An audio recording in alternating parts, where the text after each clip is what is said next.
Did you know that the Constitution bans cruel and unusual punishment, yet we still have capital punishment and the death penalty? Um, that totally seems like kind of backwards. How could we still have the death penalty, yet our Constitution says that we ban cruel and unusual punishment?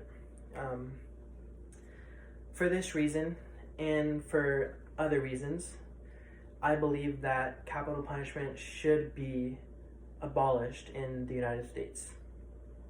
So today I'm going to talk to you about the problems, causes, and solutions behind capital punishment.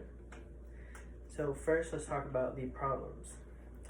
So the first problem is that innocent people have in fact died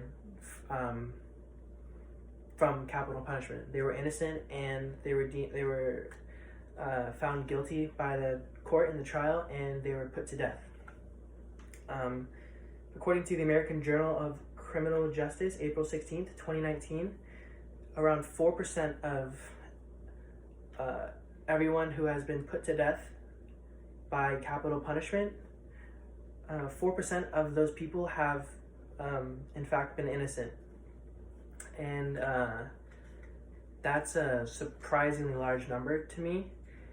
But quite honestly, like, no amount of innocent people should be put to death. That system is failing us, and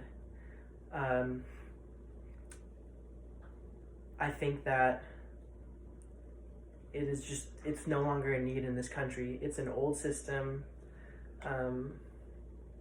and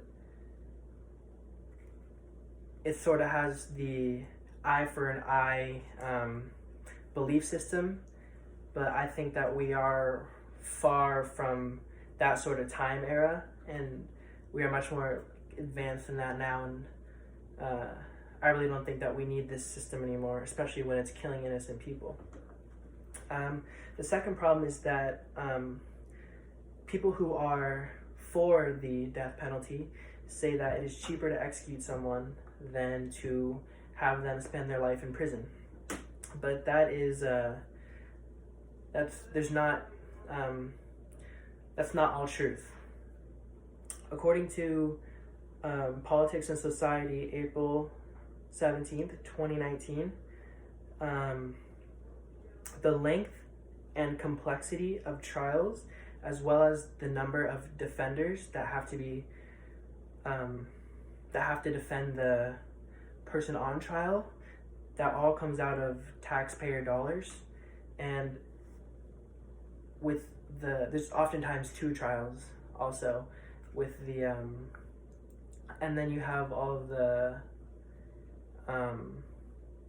just like all of the costs of that. It all comes out of taxpayer dollars, and that can add up too. So the misconception that prison life is more expensive than just executing somebody it's not all true. There's not all fact behind that. So now that I've talked about the problems, let's talk about the causes. I think the cause for this push to end capital punishment comes from just a gradual shift away from capital punishment.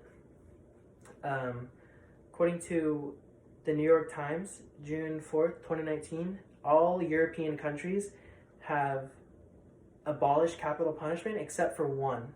And I think we can learn from that, and I think we should learn from that, especially considering Europe is far ahead on sort of like equality trends and equality rights than us.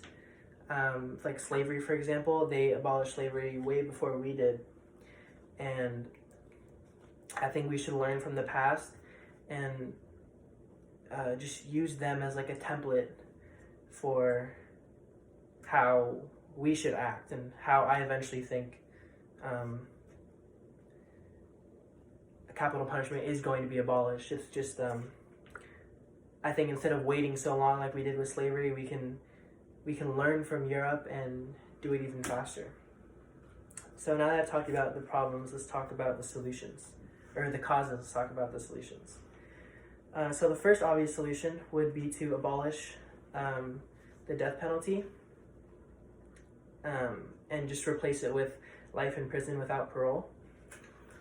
But that would be a very difficult thing to do.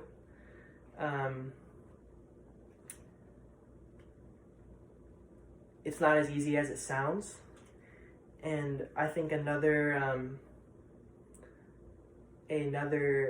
possible solution would be to increase the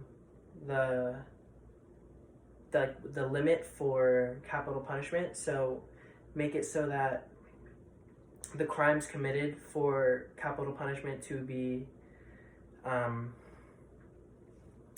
acceptable punishment. I think that the crime should be more heinous, more aggressive, more violent than they already are, just to make sure that those at least less innocent people are convicted, and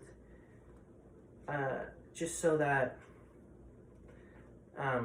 those people who are committing crimes aren't being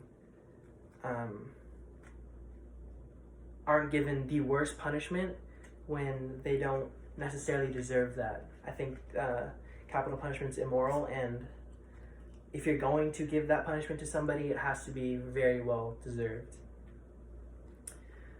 So these are two viable solutions. Today I talked about the problems, causes, and solutions behind capital punishment. So one more thing. Capital punishment was actually deemed unconstitutional in 1972 because of the Eighth Amendment, and how the Eighth Amendment says that cruel and unusual punishment should not be allowed in the United States. And so it was actually banned, and for 2 years. And then the states that had capital punishment laws were required to change them and make them basically make it so that the crimes committed so that capital punishment could be a punishment, like make the crimes worse, essentially. So I mean, it's happened before, so I definitely think it can happen again. It's just gonna take I think it's gonna take time for people to see that capital punishment is immoral, it's wrong, and I think it's undeserving. Even if that person does commit a terrible crime, I do think it's undeserving.